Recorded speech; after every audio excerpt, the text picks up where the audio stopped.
তালসারিতে shooting করতে গিয়ে সমুদ্রে ডুবে অভিনেতা রাহুল বন্দ্যোপাধ্যায়ের মৃত্যুর পর জোড়া এফআইআর দায়ের হয়েছে। আপনারা জানেন, নিরাপত্তা সুনিশ্চিত করতে হবে কলাকুশলীদের, এই দাবিতে অনির্দিষ্টকালের কর্মবিরতির পথে হেঁটেছেন কলাকুশলীরা।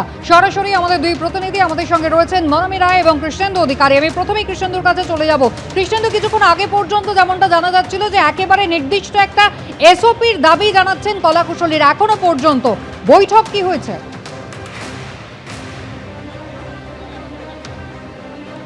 দেখো, আর্টিস্ট ফোরাম তাদের নিজের মধ্যে বৈঠক বারবার করছেন, এখনো পর্যন্ত সেই বৈঠক চলছে এবং সেই বৈঠকে ফেডারেশনে যোগ দিয়েছে এবং সেই বৈঠকে প্রডিউসার বা প্রযোজকরা তারাও যোগ দেওয়ার কথা এবং চ্যানেল কর্তৃপক্ষ তাদের আসার কথা, যদিও এখনও চ্যানেল কর্তৃপক্ষ এসেছে বলে জানা যাচ্ছে না। একটা এসওপির দাবি অভিনেতারা করছেন, অভিনেত্রীরা করছেন।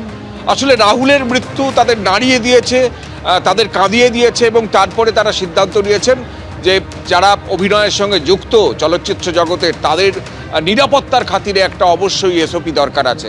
কিন্তু প্রশ্ন হচ্ছে, এত বড় একটা ইন্ডাস্ট্রি, এতদিন কোনো লিখিত এসওপি ছিল না কেন? যদিও যারা ফেডারেশন বা আর্টিস্ট ফোরামের সদস্য তারা বলছেন যে ভার্বালি এরকম নিয়মকানুন ছিল, কিন্তু সে নিয়ম কার্যক্ষেত্রে মানা কতটা হচ্ছে সেটার নজরদারি ছিল না এবং লিখিতভাবে কোনো গাইডলাইন্স ছিল না। ফলত এবার লিখিতভাবে একটা গাইডলাইন্স তৈরি করতে হচ্ছে, একটা মৃত্যুর বিনিময়ে সেই গাইডলাইন্স তৈরি করতে হচ্ছে।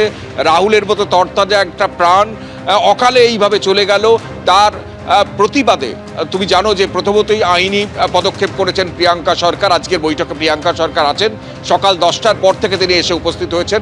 তারও আগে এসছেন প্রসেনজিৎ চট্টোপাধ্যায়, চিরঞ্জিত চক্রবর্তী, আর্টিস্ট ফোরামের অধিকাংশ সদস্যই এখানে এসছেন, আবির চট্টোপাধ্যায়, শ্রাবন্তী চট্টোপাধ্যায়, কৌশিক গঙ্গোপাধ্যায়, কৌশিক সেন, অনেকেই আছেন চলচ্চিত্র জগতে যারা সকাল থেকে কাজ করেন, শুটিং করেন, সিরিয়ালের কাজ করেন। তারা আজকে কাজ বন্ধ রেখে আজকে এখানে এসে বৈঠক করছেন।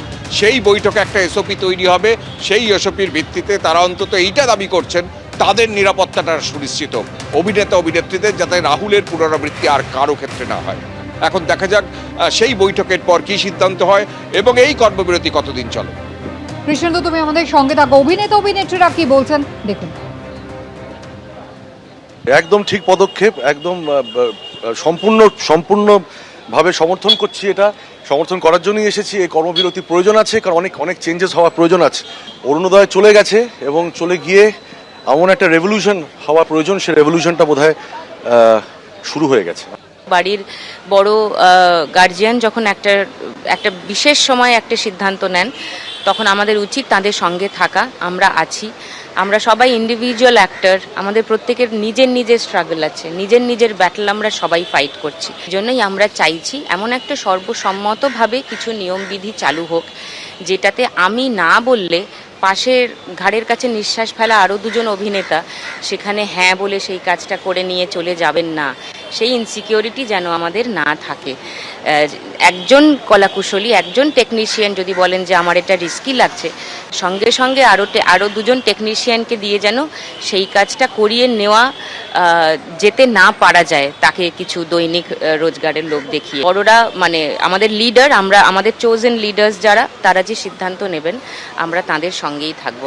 রাহুল তার জীবন দিয়ে এত বড় একটা কাজ করে দিয়ে চলে গেল যে আমরা সকলে আজকে একসাথে হয়েছি এবং এই যে কর্মবিরতিটা হচ্ছে এতে করে কারোর কোনো আপত্তি নেই, অভিনেতা টেকনিশিয়ান কারোর আপত্তি নেই।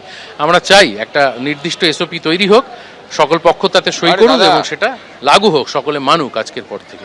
আশা করছি মানা হবে, আশা করছি পজিটিভলি, আশা করছি যে নিয়মটা মানা হবে, সকলের জন্য মানা হবে এবং এটা ম্যান্ডেটরি হবে। এই যে এসওপিটা তৈরি হচ্ছে সুরক্ষা সংক্রান্ত, এটা মানা হবে, এইটুকু আশা করতে পারি।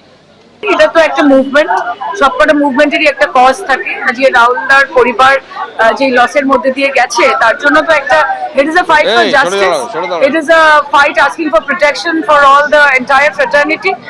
অবশ্যই এই মুভমেন্টটা চলা উচিত, রেজলিউশন কিছু আনা উচিত। এবিপি আনন্দ, এগিয়ে থাকে, এগিয়ে রাখে। Thank